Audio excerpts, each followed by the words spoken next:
जंतर मंतर की घटना पर भावुक हुए प्रधानमंत्री। कहा, देश के युवाओं को अदालतों के चक्कर नहीं, अवसर और मार्गदर्शन मिलना चाहिए।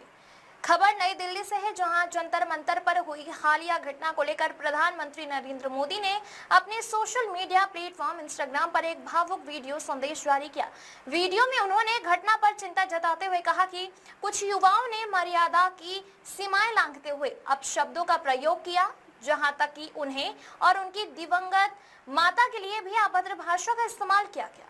इसके बावजूद प्रधानमंत्री ने कठोर कार्रवाई की बजाय क्षमा, संवाद और मार्गदर्शन का संदेश दिया।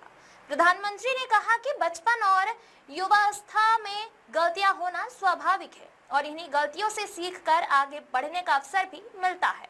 उन्होंने कहा कि समाज में इस घटना को लेकर स्वाभाविक आक्रोश है, लेकिन समय की आवश्यकता इन युवाओं को दंडित करने की नहीं, बल्कि उन्हें सही दिशा दिखाने की है।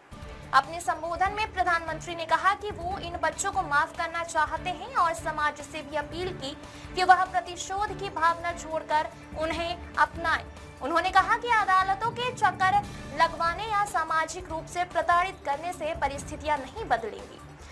प्रधानमंत्री ने अपने संदेश को एक भावनात्मक उदाहरण से समझाते हुए कहा कि जैसे कभी कभी दांतों के नीचे जीभ आ जाती है और नाखून निकल आता है, फिर भी कोई अपने दांत नहीं तोड़ता, क्योंकि दोनों अपने ही होते हैं। उसी प्रकार देश के बच्चे भी अपने हैं और उन्हें सही रास्ता दिखाना समाज की जिम्मेदारी है। उन्होंने युवाओं से आह्वान किया कि वो अपनी गलतियों से सीखें, देश के विकास में सहभागी बने और अपने सपनों को साकार करने के लिए सकारात्मक दिशा में आगे बढ़े। प्रधानमंत्री ने कहा कि भारत तेजी से प्रगति कर रहा है और वो चाहते हैं कि देश का हर युवा भी इस विकास यात्रा का हिस्सा बने।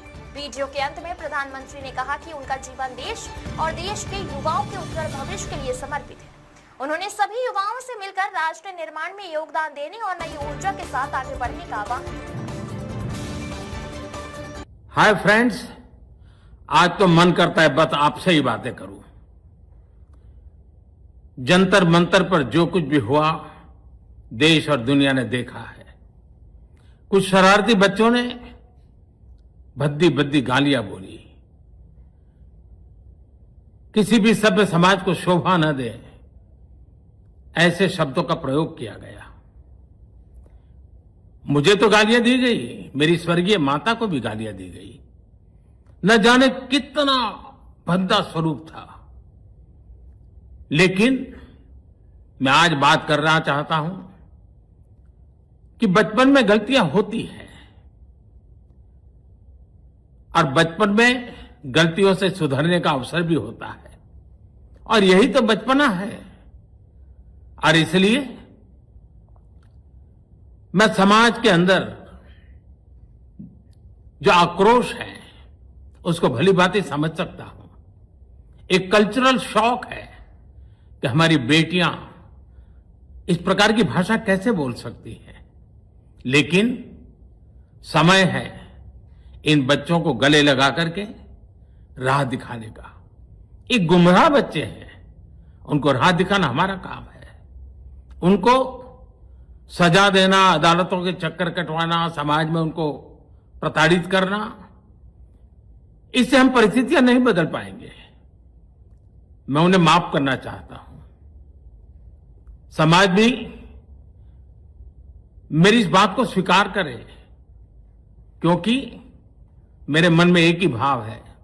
कभी कभी दांतों तले हमारी जीभ आ जाती है, खून निकल आता है, लेकिन हम दांत तोड़ते नहीं है, क्योंकि दांत भी हमारे हैं, जीभ भी हमारी है, बच्चे भी हमारे हैं। उन्हें राह दिखाना हमारा काम है। गुमराह को राह दिखाना कठिन होता है, लेकिन कठिन काम हमको करना है। और इसलिए आओ, मैं इन बच्चों को कहता हूं, बच्चों आओ, हम देश के लिए साथ मिलकर के आगे बढ़े, कुछ नया सीखें, गलतियों से भी सीखें, अपने सपनों को लेकर के चल पड़े।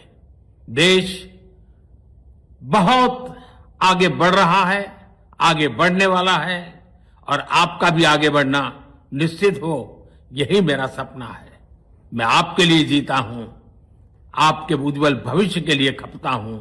आओ हम मिलकर के देश को आगे बढ़ाएं। बहुत बहुत धन्यवाद दोस्तों। बस आओ, गलतियों से सीखो, आगे बढ़ो।